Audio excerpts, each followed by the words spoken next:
নমস্কাৰ সকলো অসমবাসী ৰাইজলৈ মোৰ তৰফৰ পৰা আন্তৰিক অভিনন্দন জ্ঞাপন কৰিলোঁ আৰু অসমীয়া জাতিৰ বাপতিসাহোন ৰঙালী বিহুলৈ হিয়া ভৰা মৰম যাচিলোঁ।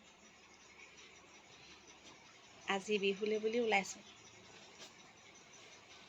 বিহু গাবলৈ যাম আমি। আমাৰ ওচৰৰ মাহী পেহী বাই ভনী বান্ধৱী সকলোৱে লগ হৈ বিহু গামগৈ, বিহু নাচিবলৈ যাম, বিহু হুঁচৰি জোনগৈ। ওচৰতে গাঁৱৰ প্ৰতি ঘৰে ঘৰে গৈ বিহু হুঁচৰি জুৰিম। এনেকৈ বিহু হুঁচৰি জোৰে আমাৰ অসমীয়া জাতি বিহু পালন কৰে।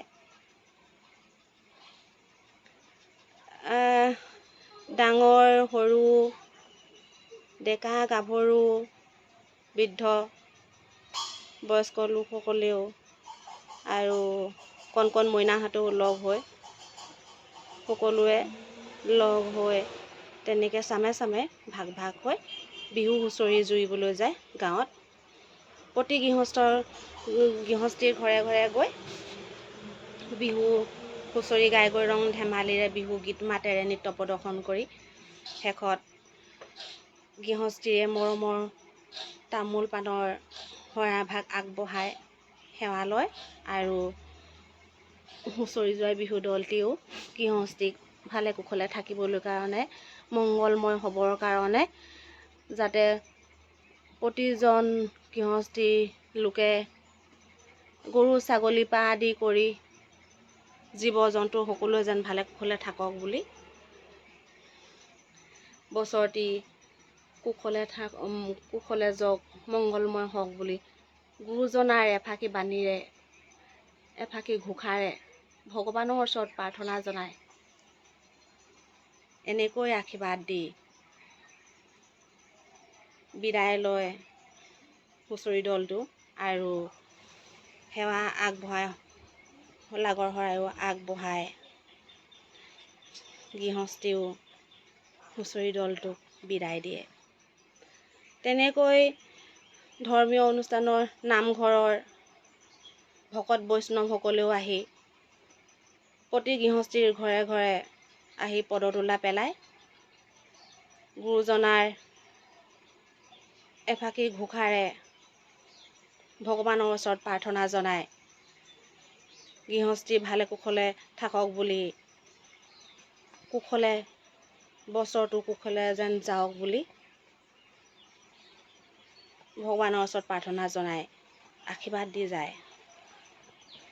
এনেকৈ আমাৰ অসমীয়া জাতিয়ে বহাগৰ বিহুটি পালন কৰি আহিছে। উপৰি পুৰুষৰ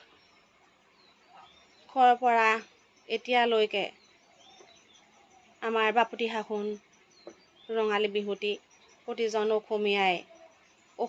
অসমীয়াৰ দেহে দেহে ৰক্তে ৰক্তে বিয়পি আছে। ৰঙালী বিহুৰ ৰং ধেমালি এনেকৈ পালন কৰি আহিছে আৰু ৰাইজকো শুশ্ৰূষা কৰে আনন্দময় ৰং ধেমালিৰে। আৰু নতুন প্ৰজন্মকো আশা কৰোঁ যাতে আমাৰ বাপতিসাহোন এনেকৈ পালন কৰি যায়,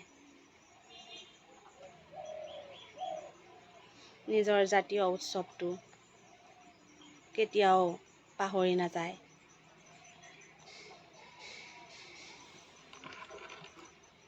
আমি আৰু এনেকেই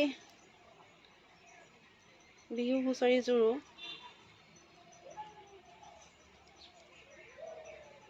বিহু হুঁচৰি জুৰিবলৈ এয়া দেৰিয়ে হৈছে, এতিয়া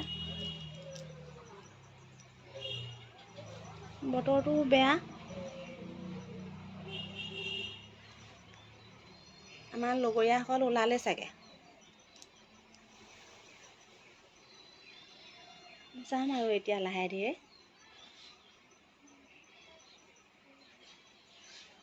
এতিয়া বিহু গাবলৈ গৈ ৰাতিলৈকে বিহু গাম।